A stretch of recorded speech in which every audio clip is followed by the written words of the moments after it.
We are live back now over Lake Street along Minneapolis. This is right near the 3rd Police Precinct. You can see smoke billowing from several buildings in this area as firefighters continue to try and put out some of those hot spots.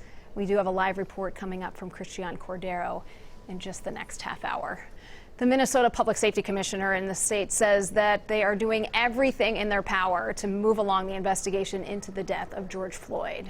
He said he knows people want to know what happened. So how long do these sorts of investigations usually take? It's a good question you took a look at yesterday, Heather, and it's an answer that people are never going to be satisfied with. No, I mean, you even heard Mayor Fry say yesterday, why is the man who killed George Floyd not in jail? That's a direct quote from him. And he said, look, if this is something that I had done or something another citizen had done, that they would be in jail right now. And I think you're hearing a lot of that sentiment. What is exactly going on? You have two investigations here. You have the FBI federal investigation into the civil rights, whether or not George Floyd's civil rights were violated by those officers. And then you have the criminal investigation by the local officials here who will look at whether or not there should be murder charges. Well, and you do wonder, Heather, I mean, the reality is we have the video. We saw what happened there. I suppose the number one thing that perhaps they need in this case before they arrest someone is an actual cause of death, right? So what they need, we heard yesterday from Commissioner John Harrington. He's the Commissioner of Public Safety here in Minnesota.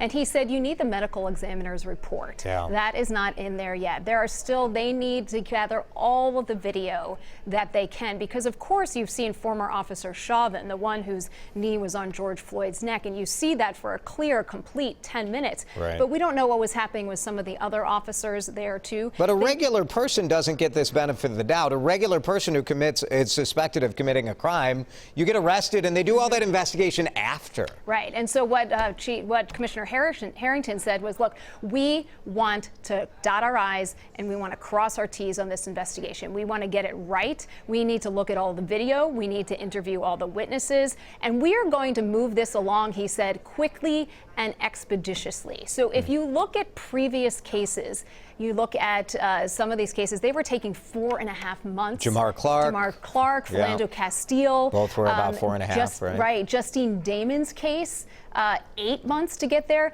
But none of those cases had quite the video that we saw with this. That's what's different about this case. And in those cases, you had a lot of different conflicting stories, and they were really trying to sort out what was going on. What's different about this case, the attorneys tell me, and I talked with prosecutors and defense attorneys, is that completeness of that video. You have that full 10 minutes of that video to really see what happened. And all the body cameras, too, right? Every officer should have had one. And they do believe that this will happen much more quickly than the months-long investigation that we've seen. It is still a question, I think, that is left unresolved, and perhaps it's an issue for the legislature, but that issue of why it is that a police officer, by nature of their job, gets this different benefit of the doubt where they don't have to be arrested right away. Why you're looking into, because when you're looking at police officers, what you're really trying to determine, was it sort of a self-defense there? And the attorneys I talked with say it's the evidence that we've seen so far would make that very difficult to call it any kind of self-defense.